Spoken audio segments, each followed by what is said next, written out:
पड़ोसी। ये हैं मिस्टर मनसुख, उम्र 60 साल। वैसे तो इनकी उम्र है राम नाम जपने की, पर मनसुख दिन रात अलग अलग लड़कियों का नाम जपते रहते हैं। अरे लड़की, सुन तो, तेरा नंबर क्या है? अंकल, अभी तो आपका नंबर है, अर्थी बुक कर लो अपने लिए। अरे अभी तो मैं जवान हूँ लड़की, सफेद बालों पे मत जा। मनसुख राम को लड़कियां छेड़ने की गलत आदत थी। पत्नी बहुत पहले गुजर गई थी, जिसके बाद मनसुख खुले बैल की तरह हो गए। जहां दिखी नारी वहां लाइन मारी। मनसुख राम के पड़ोसी सोनी जी के यहाँ नई बहू आई। नाम था कल्याणी। अरे वाह बेटा कल्याणी, तेरे आते ही घर में खुशी खुशी हो गई है बेटा। अरे माँ जी, जलेबी खाओ, बात मत करो, बोलने से खुशी को नजर ना लग जाए। जैसे मोहल्ले की हर लड़की पे मनसुख की नजर थी, वो कल्याणी को भी बुरी नजर से देखता है। एक दिन कल्याणी छत पे मिर्ची सुखाने जाती है। दूसरे छत पे खड़ा मनसुख गाना गाने लगता है।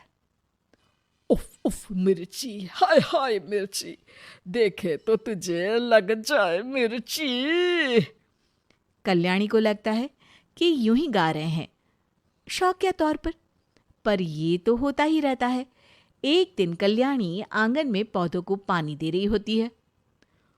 फूल हूँ गुलाब का, चमेली का न समझना, आशिक हूँ मैं आपका, सहेली का न समझना।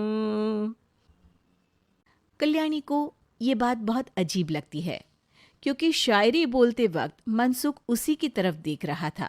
वो अंदर जाती है और अपनी सास को कहती है, ये जो हमारे पड़ोसी हैं। अरे दूर रहना उससे।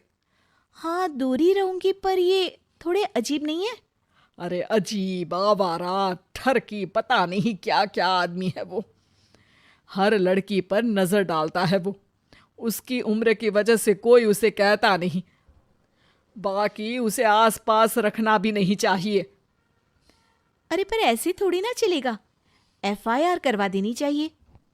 हवालात में हवा और लात खाएंगी तो समझ जाएंगे। अरे यही तो दिक्कत है ना समाज की। जिसके साथ दिक्कत होती है उसको भी समाज गुनहगार समझता है। लड़की अगर बोल दे कि फलाने ने मुझे छेड़ा है, तो कुछ लोग तो ये कहने लगते हैं कि लड़की की भी रजामंदी होगी ही। ये तो है, पर कुछ तो करना ही पड़ेगा। नहीं बेटा, कुछ मत कर। जबरदस्ती हम किसी से लड़ेंगे नहीं। हमारा परिवार इज्जतदार परिवार है। कीचड़ में जाएंगे तो हम भी तो गंदे हो जाएंगे ना। लेकिन सासू माँ, कीचड़ में जाए बिना गंदगी कैसे साफ होगी?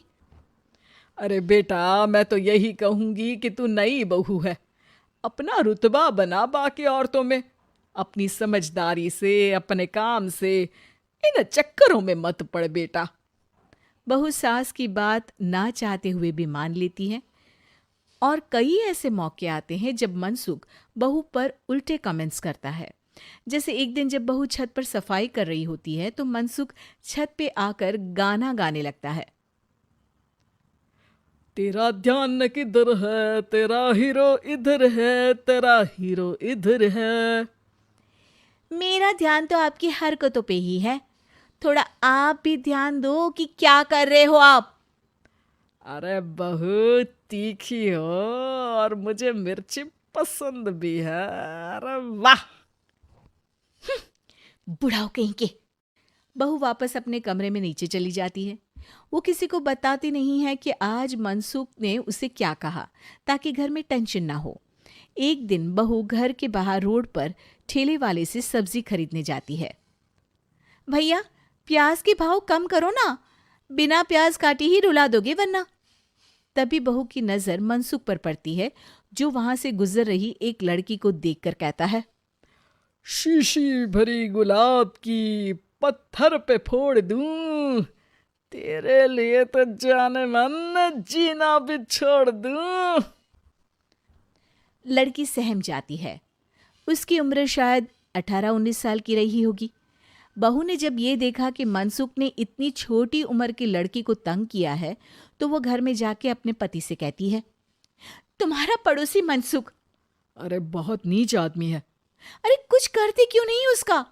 अरे मैं क्या करूं?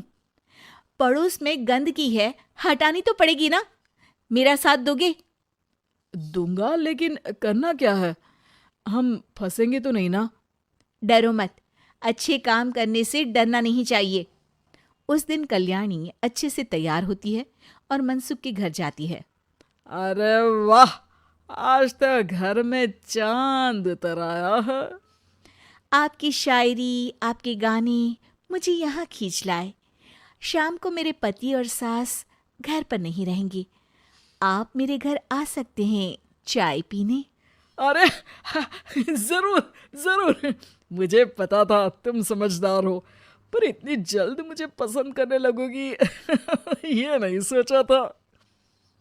चाय पे इंतजार रहेगा।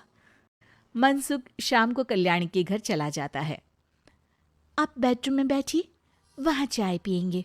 अरे वाह बेडरूम में चाय मनसुख हंसता हुआ बेडरूम में जाता है और वहां का नजारा देख के घबरा जाता है। वहां पर मोहल्ले की वो सारी लड़कियां खड़ी हैं जिनको आज तक मनसुख ने छेड़ा था। कल्याणी भी बेडरूम में जाके दरवाजा अंदर से बंद कर लेती है। अब बेडरूम से सिर्फ डम डम डिशुम डिशुम की आवाज आती है और बीच बीच में मनसुख की चीखें भी सुनाई देती हैं। अरे माफ कर दो बिटिया, अरे नहीं नहीं नहीं, अरे डंडे से नहीं, अरे लग जाएगी। आई। बेडरूम का दरवाजा खुलता है और मनसुख की हालत एक लुटे फटे कौवे जैसी हो जाती है। किए की सजा तो मिलनी ही थी आपको, लेकिन आपकी और आपसे ज्यादा हमारी इज्जत का भी ख्याल रखना था, इसलिए इस बार शांति से धर धर के धरना किया हमने आपकी। अगर जरूरत पड़ी तो बाहर जुलूस भी निकाल सकते हैं। आप ऐसी गलती नहीं करूंगा, मुझे माफ कर दो। बहू मनसुख को बाहर छोड़ने जाती है। मनसुख अपने घर की तरफ बढ़ता है। वैसे आपको चाय कैसी लगी? मनसुख अपने दुखते गाल पे हाथ रख के कहता है, कड़क।